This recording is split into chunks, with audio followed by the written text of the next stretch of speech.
국민의 삶을 지키는 든든한 대책이 이재명 후보가 오늘 이낙연 전 대표를 만났습니다. 경선이 끝나고 2주 만입니다. 민주당 이재명 대선 후보가 오늘은 문재인 대통령을 앞으로도 이 문재인 정부 성공, 역사적인 정부. 여론조사에서 접전인 국민의힘 양강 후보. 윤석열 후보는 60대 이상층에서 강세고 홍준표 후보는 20, 30대에서 지지를 얻고 있습니다. 투표 시작까지 이제 그런데 들어온 지 3개월밖에 안 돼가지고 26번이나 실언을 하고 막말을 하는데 그런 사람은 어떻게 믿고. 저 윤석열을 정권 교체와 정치 혁신의 도구로 써 주십시오.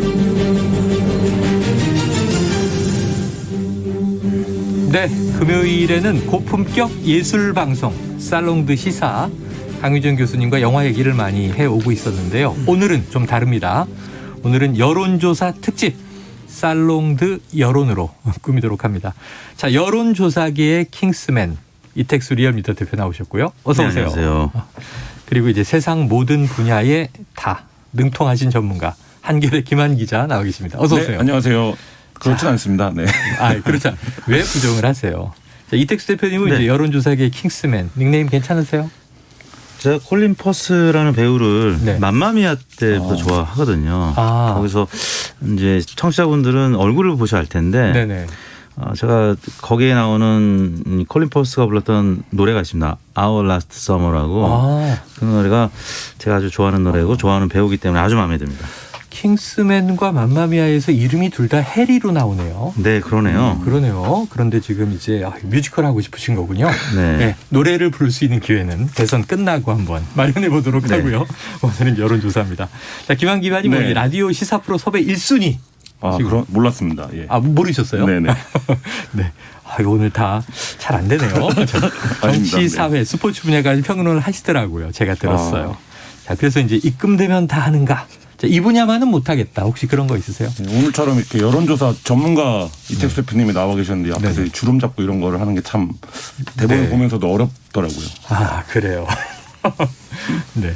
네. 아마 어떻게 이제 평론하시는지 잠시 후에 확인이 될 겁니다. 자, 본격적으로 시작해 보죠. 자, 첫 번째 이슈 국민의힘 본경선입니다. 일주일 남았습니다. 다음 주 금요일.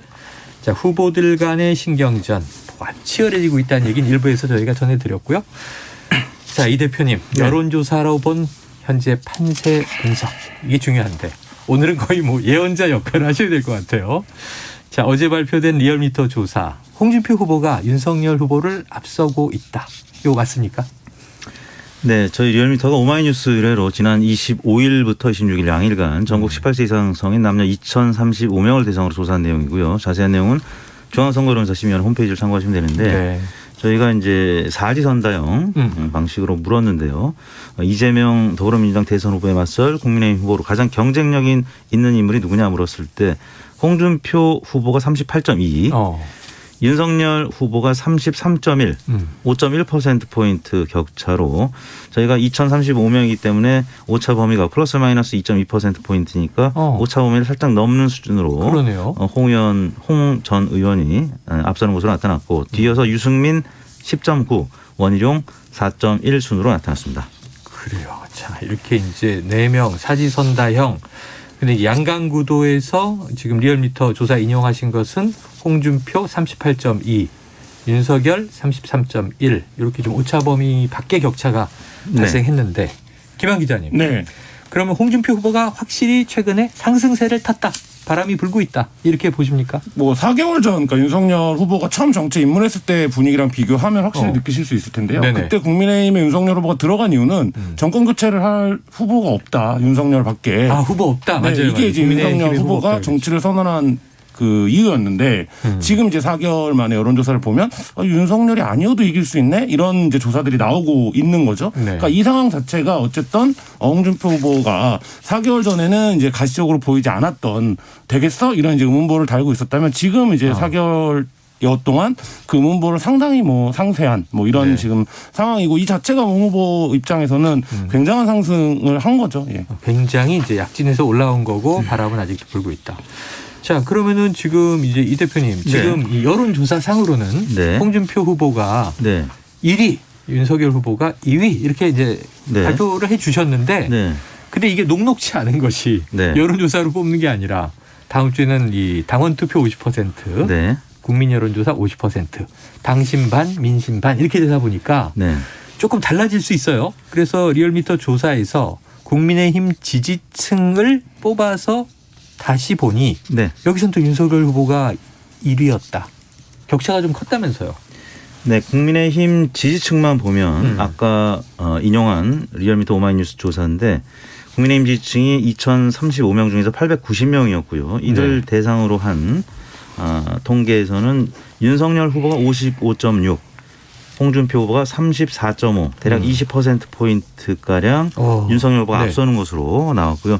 뭐 다른 조사 기관들은 전화 면접이냐 ARS냐에 따라서 조금 다른데 전화 면접 조사에서는 한 10%포인트 안팎 윤석열 후보가 앞서고 자동응답 방식은 그보다 좀 더 큰 격차로 윤석열 후보가 앞서는데 실제 당원 표심이 이럴지는 이제 확신할 수 없는 게 당원 여론조사를 과거에는 많이들 했습니다. 근데 개인정보 보호가 강화되면서 당원 DB를 당에서 언론사나 여론조사기관 제공을 하지 않습니다. 공개하지 않는다.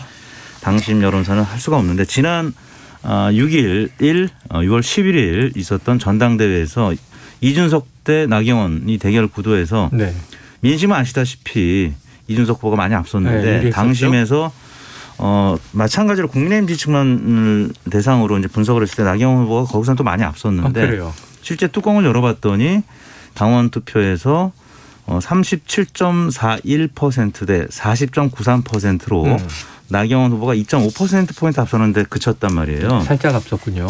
과거 이제 2007년 대선 MB 박근혜 그때도 민심은 박근혜 후보가 졌는데 이 당심은 근소한 차이로 박근혜 후보가 이겼습니다. 그래서 제가 볼 때는 이 당심은 늘 격차가 좀 크지 않았다는 점이 좀 눈에 띄는 대목이고 실제 이번에 이준석 대표 당대표 이제 선임 이후에 당원들이 굉장히 많이 늘었어요. 그때는 20만 명대였는데 지금 50만 명대로 늘었기 때문에 그리고 2040 당원들도 많이 늘었고 서울 경기가 처음으로 영남권을 역전을 했습니다. 그래서 이런 거 봐서는 민심하고 크게 차이가 나지 않지 않겠느냐 이런 예상이 되는데 저의 예상은 여론조사 업계에서 소수에 불과하고 여전히 윤석열 후보가 앞서는 것을 예측하는 분들이 많고 오늘 또 김종인 전 비대위원장이 윤석열 후보가 될 것이다라고 이제 전망을 해서 여전히 윤석열 후보 쪽 전망이 조금 크긴 한데 저는 뭐 역전이 일어날 가능성도 충분히 있다 이렇게 조심스럽게 전망을 하고 있습니다. 자, 여론조사는 그냥 최근에 엎치락 뒤치락인데 윤이 이기기도 하고 홍이 이기기도 하는데 지금 문제는 이제 조금 대세론을 보면서 그래도 윤석열이 결국 올라가지 않겠느냐. 당심은 많이 앞선다. 또 바로 똑같은 여론조사 인용하기도 하고요. 그렇죠. 민심은 이제 홍준표 후보가 앞서는 것이 거의 대체로 이제 나타나는 현상들인데. 그럼 어제 토론에서는 장성철 교수가 나왔는데 이제 보수를 대표하면서도 결국은 당심은 민심을 이기지 못한다. 민심을 따라서 수렴한다. 이런 선거 격언도 이야기를 했는데 비슷한 생각이신 거죠? 저는 그렇게 생각을 하는 게 또 하나 이유는 그렇습니다. 지난번 4명으로 이제 컷오프 했던 최근 투표에서 윤석열 후보 측의 김경진 전 의원이 청기 누설을 했다고 해서 4%포인트 차이로 윤석열 후보가 홍준표 후보를 이겼다. 근데 사실 당심이 그때도 30%나 있었는데 4%포인트면 제가 봤을 때는 홍준표 후보가 반발할 일이 아니다라고 생각을 했는데 홍준표 후보는 그때 강하게 반발을 했죠. 그래서 공개를 안 하는 것으로 그래서 더 이상 회자가 안 됐는데 제가 그 이후에 각 캠프들한테 대략 물어보면 4%포인트 격차가 대략 맞는 같은 느낌이에요. 부인을 하지 않습니다. 물론 당 지도부에서는 절대 함구를 하고 있는데 그때 4%포인트 안팎의 한 자릿수 격차였다면 이번에 그렇게 당심에서 윤석열 후보가 많이 앞서는 결과가 나타나지 않을 것 같아서 그래서 뭐 이번에도 역시 뭐 MB 박근혜 때처럼 굉장히 팽팽한 그때 1.5%포인트 차이로 MB가 당선이 됐거든요. 그러니까 아마 굉장히 근소한 차이로 이 당락이 결정이 될 것이다. 오늘 이제 이택수 대표님에게는 흥미로운 분석인데 그동안은 다 이제 이 민심은 홍준표가 좀 앞선다 이렇게 인정을 하지만 당심에서 오늘 이 지표에도 나왔듯이 윤석열 후보가 압도적으로 앞서기 때문에 합산하면 결국은 어느 정도의 격차로 윤이 이긴다. 이런 이제 대세론인데 지금 그렇지 않을 수가 있다. 지금 한 가지만 더 말씀드리면 국민의힘 지지층 의사와 당원 투표는 다르다고 지금 얘기를 해 주시는 거예요. 왜냐하면 이번 경선률이 ARS 조사가 아니라 전화 면접 조사로 이루어지는 여론조사 방식입니다. 오늘도 헤럴드 경제하고 TBS가 비슷한 결과를 방금 오마이뉴스 리얼미터 조사 결과 나타냈는데 전화 면접 조사는 사실 홍준표 후보가 지난주에 MBC 코리아 리서치 발표도 있었지만 좀 격차가 조금 더 커요. 홍준표 후보가 더 이기는 것으로 나옵니다. 그래서 경선 룰 때문이라도 저는 조금 홍준표 후보 쪽으로 유리한 좀 조건이 아닌가 이렇게 생각을 하는 것이죠. 자, 어제 임성근 판사의 이제 헌재 결정에도 3명의 소수파가 있었는데 지금 이택수 대표님 이제 여론조사계의 소수 의견을 주장하고 계신 거예요. 비중으로 보면. 김한 기자님 어떻게 좀 묘하게 설득이 되십니까? 우리 콜린 퍼스에게? 뭐 굉장히 설득력이 있는 논리라는 생각이 들고요. 다만 이제 홍준표 후보를 바라보는 관점들은 좀 있죠. 그러니까 예를 들면 당심에서 보는, 그러니까 예를 들면 어쨌든 지난번에 패배했던 후보다라는 이제 약점이 있고요. 또 하나는 이게 최근에는 좀 모호해진 개념이 됐는데 좀 확장성이 있겠느냐 홍 후보로 이런 이제 평가들이 초반부터 좀 있었죠. 그러니까 홍 후보가 지금도 굉장히 좀 극우적인 발언들 많이 하고 있는데 이념 그 발언을 부분에 하는데 대한 것들 그리고 어제 이제 윤석열 후보의 호소문에서도 드러났지만 이 선거의 첫 번째 프레임은 이제 문재인에 반대하는 어떤 그래서 정권 교체를 해야 된다 이거였는데 이 반문의 어떤 깃발 이미지에서는 그래도 윤석열 후보가 더 앞서는 어제 윤석열 후보도 그 부분을 절절하게 호소를 하지 않았습니까? 그러니까 사실 뭐 그런 부분들이 지금 이제 그 현재까지 있었던 구도에서는 홍 후보의 좀 약점으로 지적되는 부분들이죠. 안 그래도 지금 홍준표 후보가 왜 이렇게 당심을 못 잡아요? 하고 여쭤보려고 그랬더니 깔끔한 분석을 해 주셨는데 거의 윤석열 캠프에서 오신 줄 알았어요. 아닙니다. 뭐 윤석열 후보도 마찬가지로 약점들이 있기 때문에 저도 뭐 누가 이길지는 모르는 지금 판세가 아닌가라는 생각입니다. 자, 그럼 그럼에도 불구하고 그럼 홍준표 후보의 지난 대선에서 이제 낙선하고 그건 뭐 오래된 사실들이에요. 홍준표 후보의 캐릭터는 국민들이 대체로 다 알아요. 그런데 그러면 왜 바람은 타는 거냐? 이것도 궁금한데요. 그럼 윤석열 후보가 대세를 그냥 굳히면서 쭉 가서 압도적으로 격차를 벌일 수 있는데 홍준표 후보가 추석 전에 골든크로스 일어난다. 이렇게 이제 예언 같은 호언장담을 하고 상당히 좀 그 말을 실현시켜 왔어요. 그럼 홍 후보에게 몰리는 민심. 이건 뭘 담고 있다고 보십니까? 근데 기자들 입장에서는 여전히 국민의힘 기사를 윤석열 후보 중심으로 써요. 그 얘기는 홍준표 후보가 굉장한 상승세를 기록하고 있다고 하지만 홍 후보가 스스로 이슈를 만들어내거나 이러지는 못하고 있는 상황이라는 거거든요. 근데 이제 이 얘기는 뒤집어서 말하면 뭐하냐면 윤석열 후보가 스스로 무너진 측면이 있는 거죠. 그래서 이게 뭐 기자들 사이에서는 윤석윤이다 이런 표현도 쓰는데 윤석열의 적은 언제 윤석열이다 이런 얘기인데 뭐냐면 뭐 홍 후보가 이제 토론에서도 얘기했지만 뭐 망원 리스트가 26개에 달한다. 뭐 이런 것들이 하면서 이제 보수 유권자들에게 불안하다. 이게 되겠냐 본선까지. 이런 측면에서 놓고 봤을 때 홍준표 후보가 얻은 반사익이 굉장히 크다고 보고요. 반사익이다. 네. 또 한 가지는 이제 이택수 대표님도 말씀하셨지만 2030들에서 저도 이제 어쨌든 40대가 되고 나서 정말 그렇게 생각하나 이런 생각을 했는데 기성세대들 그러니까 40대 이상의 세대들이 기억하는 홍준표와 2030이 바라보는 지금 어쨌든 이미지 정치인으로서 홍준표가 좀 다른 느낌은 확실히 있어요. 그러니까 그래서 이제 기성세대들 홍준표가 굉장히 오래된 정치인이라고 생각을 하지만 2030들 입장에서는 기성 정치인 무리 중에 홍준표의 발언이 제일 뭐 재밌다 이런 반응들이 있는 거거든요. 그러니까 이게 재미는 있어요. 이게 득표율로 이어질지 뭐 이 부분은 좀 지켜봐야겠지만 그런 이제 요소들이 약간 상승 효과를 일으키는데 도움이 된 건 분명해 보입니다. 지금 김한 기자님 말씀을 들으니까 지난 4월 서울시장 재보선 때 오세훈 후보가 우리에게는 10년 전 서울시장이었던 인물이지만 2030에 상당히 열광을 일으켰던 건 사실인 것 같아요. 이준석 효과도 있었고. 그러면 지금 이 대표님께 세대별로 지지층이 다르다. 지난 대선 때 강성보수의 이미지였던 홍준표 후보가 지금은 2030 세대에 좀 마음을 많이 얻고 있다. 윤석열 후보는 주로 60대 이상에서 강하다. 이건 맞습니까?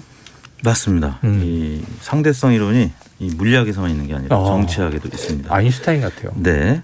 이 상대적으로 윤석열 후보에 비해서 그리고 얼마 전에 이제 컷오프에서는 탈락했지만 최재형 전 후보에 비해서 홍준표 후보가 상대적으로 덜 보수 색채 이미지가 형성이 된 건 사실입니다. 그래요. 첫 번째 단계는 뭐였냐면 역선택 논란이 있었던 초기에 민주당 지지층 그다음에 이재명 후보 지지층이 보기에서 이재명 후보나 뭐 민주당 다른 후보가 없을 때는 민주당 지지층 진보층이 홍준표 후보를 선택하기 시작했습니다. 이른바 역선택. 이게 홍준표 후보 지지율 상승에 마중물이 된 건 사실이고요. 그다음에 이준석 대표와의 관계입니다.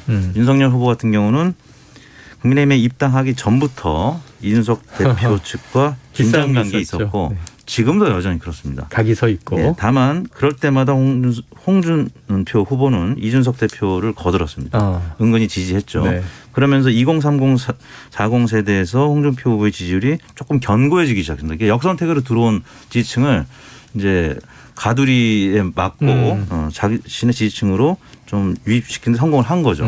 그다음에 조국 수용 논란 때는 조금 이탈을 했습니다. 빠졌어요. 그러다가 윤석열 후보의 최근 여러 구설 때문에 홍준표 후보 쪽으로 다시 호남 민심 또 2030 민심이 네. 좀 돌아서는 그런 상황이 됐다고 봐야 될 것 같습니다. 그래요. 김환 기자님 그러면 이제 오히려 이 과거의 선거들과는 다르게 홍준표 후보가 네. 윤석열 후보와 상대적으로 비교를 해서는 오히려 중도 확장성이 지금 있게 됐다.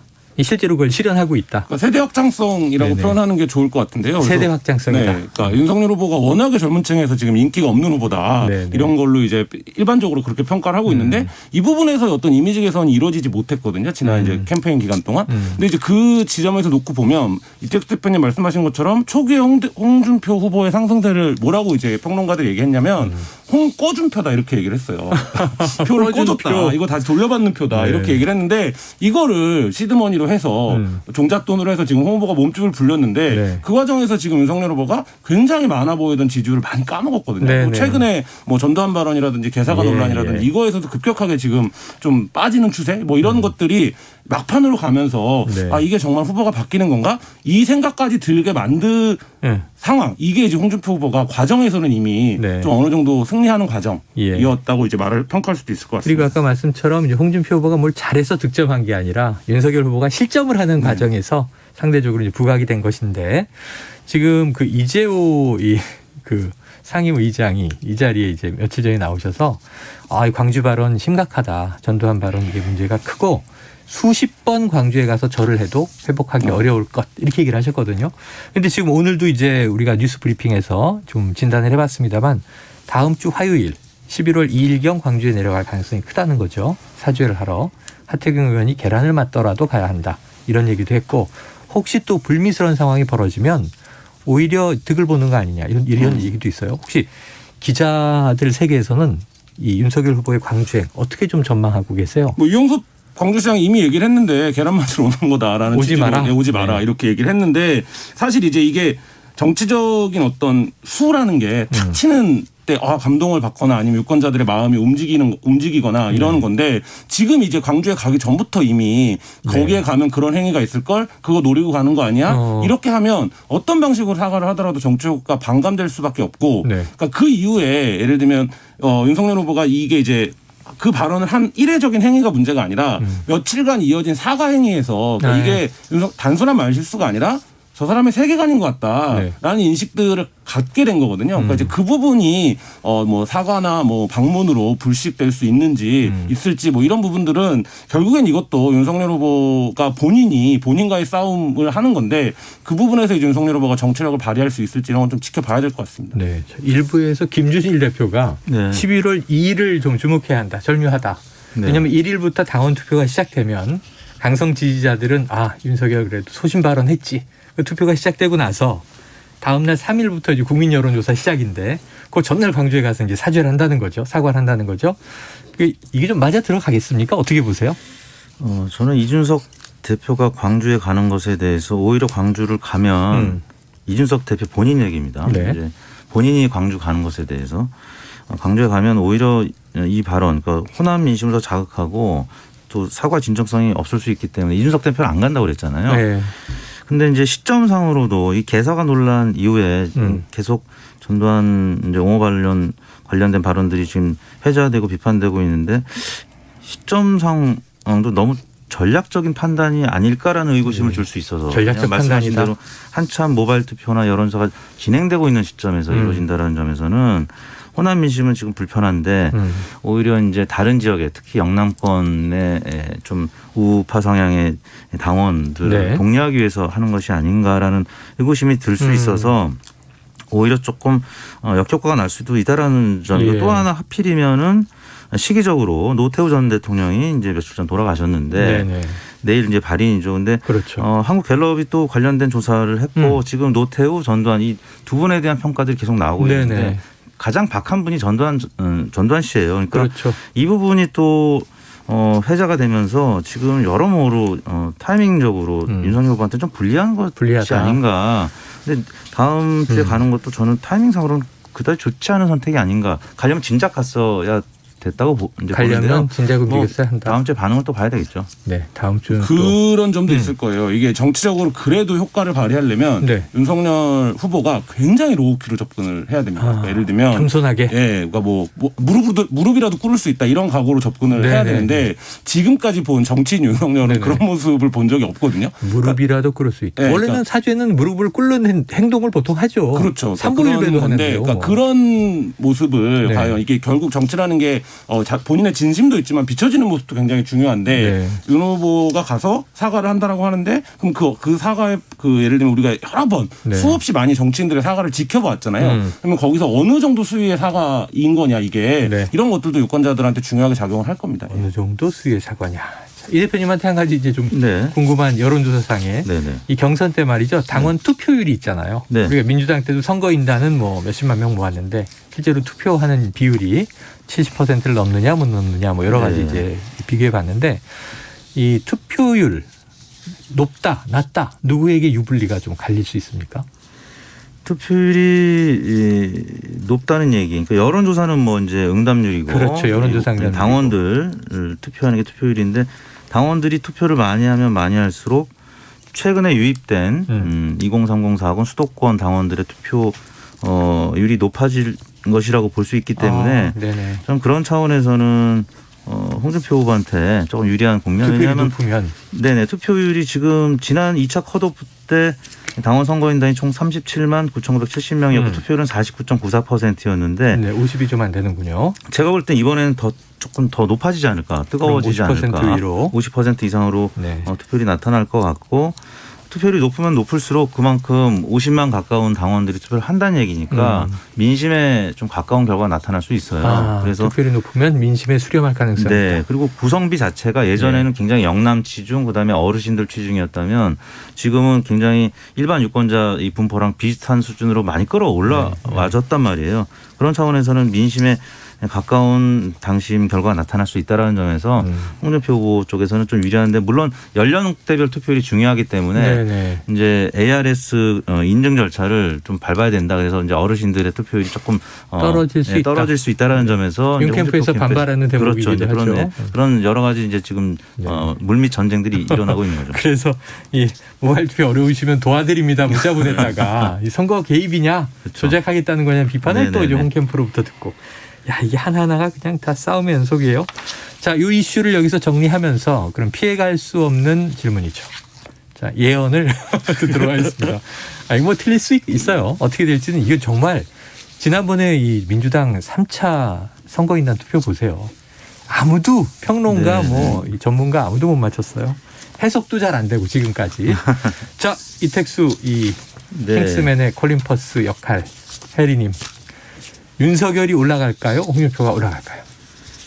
저는 뭐 아까도 계속 이제 느끼셨겠지만 민심은 한 10% 포인트 홍준표 후보가 좀 앞서고 있고 당심에서 10% 포인트 이상 윤석열 후보가 이길 것이냐?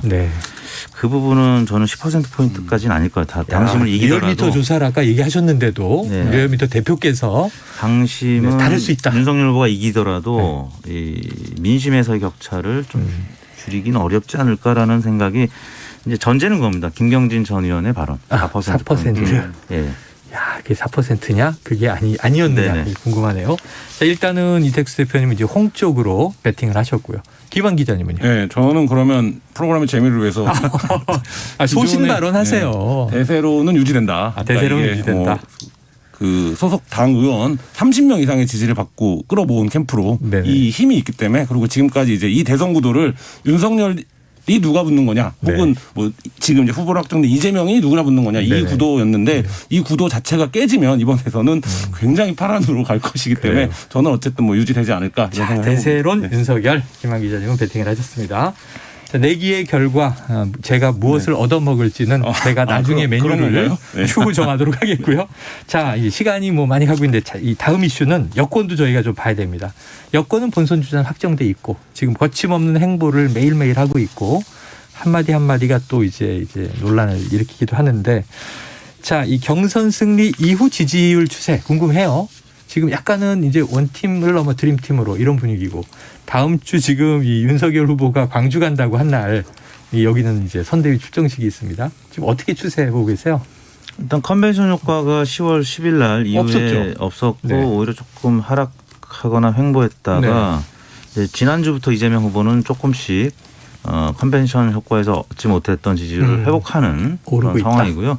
전화 면접 조사에서는 국민의힘 후보들을 이제 앞서는 결과들이 나오고 있고 네. 자동응답 방식에서는 국민의힘 후보들이 오차 범위 내에서 또 앞서는 결과들. 그렇더라고요. 그래서 지금은 사실 이제 양자 대결이나 뭐 또 다른 구도보다는 그 사자 구도 이제 심상정, 안철수 나가서 김동연 후보까지 포함된 이 결과를 보는 게 더 중요할 것 같은데 그런 4자, 5자 이 가상 대결에서는 정말 두 후보가 팽팽하게 나오고 있거든요. 네. 전화 면접이든 AR이든. 그래서 지금 현재 상황에서는 좀 예측하기 어렵지만 아무튼 이재명 후보가 조금씩 컨벤션 효과를 뒤늦게 버퍼링이 좀 늦게 이제 문재인 대통령도 만났고 또 경쟁 후보들과도 손을 잡고 뭐 상임고문, 뭐 공동선대위원장 뭐 이런 부분들을 제안하면서 조금씩 지지를 회복하고 있는 단계다. 그런데 어차피 내년 3월 본선은 정말 팽팽한 2012년 대선과 같은 그런 결과가 선거가 될 것이다. 지금으로서는 예측하기 어렵다. 이렇게 결론 내릴 수 그렇죠. 지금 뭐 단정 짓기에는 네. 4개월이나 남아 있습니다. 네. 연말 연초에 무슨 일이 벌어질지 우리는 예상도 할 수 없고요. 하지만 이제 다음 주까지 추세를 보면은 그러면 이제 선대위를 대대적으로 발족하면서 위드 코로나로 접어들었는데 뭐 좀 체육관 스타일로 으쌰으쌰하면 조금 컨벤션 효과를 찾아오긴 하겠네요. 네, 찾아가는 과정이라고 저는 과정이다. 보는 거죠. 어차피 이탈했던 그러니까 이낙연 후보하고 화학적 단일화가 일어나지 못했던 부분들이 이제 점차적으로 서로 이제 좀 치유의 과정이 필요하고 늘 뭐 과거 대선도 보면은 패배한 후보의 지지층이 바로 넘어오는 경우도 있었는데 이렇게 약간 부작용이 있었던 경선에서는 한참 걸렸습니다. 한참 걸려서 근데 대선이 많이 남아있기 때문에 상당 부분은 복원되리라고 보고 국민의힘에서도 마찬가지입니다. 윤석열이든 홍준표든 누가 되든 물론 원희룡 유승민이 될 수도 있지만 패배한 후보 지지층이 바로 돌아오지는 못하거든요. 근데 좀 시간이 지나면 결국 보수 대 진보 이 양강 구도가 형성이 되면 결국 자기 집으로 돌아가는 현상이 굉장히 강해집니다. 결집하지 않겠는가? 시간이 걸려서라도 결집은 이루어진다. 상대 진영으로 가는 비율은 뭐 높을 수 없다. 자, 김한 기자님 궁금한 게 이 역대 대선의 후보들은 다 리스크라는 걸 달고 있었죠. 그 예를 들면 이명박 후보, BBK, 다스. 근데 그때는 선거에 영향을 못 줬어요. 압도적으로 정동훈 후보를 이겼으니까요. 나중에 터져서 이제 감옥을 갔습니다만 박근혜 후보도 뭐 최태민 목사 관련 설 이게 이제 상대 진영에서 나왔지만 결국은 이제 선거에 영향을 주지 못했고 나중에 또 터졌는데 지금 이재명 하면 지금 대장동입니다. 이 야권의 공세가 끝까지 갈까요? 결국 뭐 이거 끝까지 갈 수밖에 없는 구조 위에 지금 올라서 있고요. 이게 이제 뭐 수사가 어느 선까지 갈지 어디서 끝날지 혹은 대선 전에 마무리나 될 수 있을지 여러 가지 것들이 있는데 이거 문제가 진행되는 기간 동안은 이재명 후보에게 이 질문이 돌아갈 수밖에 없고 설령 이제 뭐 대선이 지금 한 4개월에 남았는데 뭐 수사가 끝난다고 하더라도 그러면 또 그 수사의 결과를 놓고 공방이 오갈 거기 때문에 특검을 안 했으면 특검 조정 계속 갈 거고. 그렇죠. 네. 그리고 또 한 가지 문제는 이게 사람들의 머릿속에는 결국 돈으로 남는 거거든요. 그러니까 화천대유라고 하는 굉장히 생경한 집단이 수천억을 벌어갔다. 이거에서 당시 행정 책임자였던 이재명 후보에 대한 어떤 역할은 뭐였고 이거는 뭐냐. 이게 실제 위법사항이 밝혀지지 않더라도 사실 이제 그 부분에 대한 질문은 계속 있을 수밖에 없기 때문에 그러니까 이제는 뭐 이재명 캠프에서도 그렇게 받아들이는 것 같은데 상수로 안고 갈 수밖에 없는 문제가 된 거죠. 그래요. 그래서 국정감사에서 뭐 선방했다 이렇게 민주당은 자평을 했지만 새로운 이슈가 또 매일 나오니까요. 뭐 황무성 녹취록도 나오고 황무성 사장이 사기 혐의로 또 재판받았다는 얘기도 나오고 오늘은 또 거꾸로 이제 유한기 전 본부장이 돈 받았다는 얘기도 나오고 계속 새로운 얘기가 나와서 해결이 안 되고 있습니다. 자, 발목을 계속 잡을 것이다 이렇게 예상해 주셨고 뭐 한 마지막 질문 정도 될 것 같은데 지금 이재명 후보 입장이 한번 돼보시는 거예요. 이택수 대표님. 내가 이재명이다. 그러면 홍나땡이냐 윤나땡이냐. 이 홍준표와 윤석열 중에 누가 올라오는 게 나는 땡큐냐.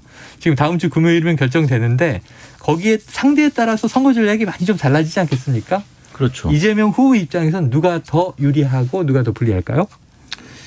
저는 이재명 후보 입장 혹은 민주당에서 현재는 윤낙땡인 것 같아요. 왜냐하면 윤낙땡이다. 제가 이제 민주당 관계자들, 네. 그다음에 진보 성향의 유튜브 방송 이렇게 나가면 대체로 민주당 혹은 이재명 후보를 지지하는 것으로 보이는 분들의 기대 섞인 전망이 이제 윤낙땡 쪽으로, 그러니까 윤석열 후보 쪽으로 네. 가서 윤석열 후보가 나오는 것이 더 낫다고 느끼는 것 같아요. 제가 볼 때는. 그래서 이재명 후보도 비슷하게 윤낙땡이지 않을까라는 생각을 하게 됐습니다. 과거에는 홍낙땡이었는데 좀 바뀐 것 같아요. 최근 들어서. 그리고 이제 또 윤석열이 워낙 대세론이라고 아까 김한 기자 말씀하셨지만 대세를 준비해 왔으니까 네. 이 대략 예상했던 인물이 올라오지 않겠는가 하는 또 심리도 있을 것 같은데 이거는 이제 누가 올라오느냐가 아니라 저는 누가 유리한가예요. 이재명 캠프 입장에서는 네. 윤석열이나 홍준표냐가 중요한 게 아니라 안철수가 나오냐 안 나오냐 굉장히 중요한 게 있습니다. 그래서 완주하느냐 안 하느냐. 네, 안철수 후보가 완주를 하면 땡큐고 네. 아니면 어차피 지금 이제 이택수 대표님 말씀처럼 초접전으로 갈 거기 때문에 하면. 그러니까 어쨌든 이쪽 표를 잠식할 수 있는 어떤 이제 패키지 후보가 있느냐 없느냐 이 부분이 굉장히 중요한 포인트가 오히려 아닐까. 안완땡을 지금 주장해 주셨습니다. 안철수 대표가 완주해야 땡큐다. 뭐 이쪽 반대 중에 심완땡이겠죠. 심상정 후보가. 심완땡. 예, 심완땡도 있고 안. 그 김동연 또 전 김동연 후보는 아직 정확하게 보수 진보 어느 표를 가져갈지 모르겠어요. 지금 명확하지 않아요. 컨텐츠나 뭐 공약이 나오면 그때 분석해봐야 되겠죠. 오늘 흥미진진했습니다. 이 살롱드 여론 괜찮네요. 지금까지 리얼미터 이택수 대표, 한겨레 김한 기자와 함께 이야기 나눴습니다. 고맙습니다. 네, 감사합니다. Splish splash, I was taking a bath. Long about a Saturday night.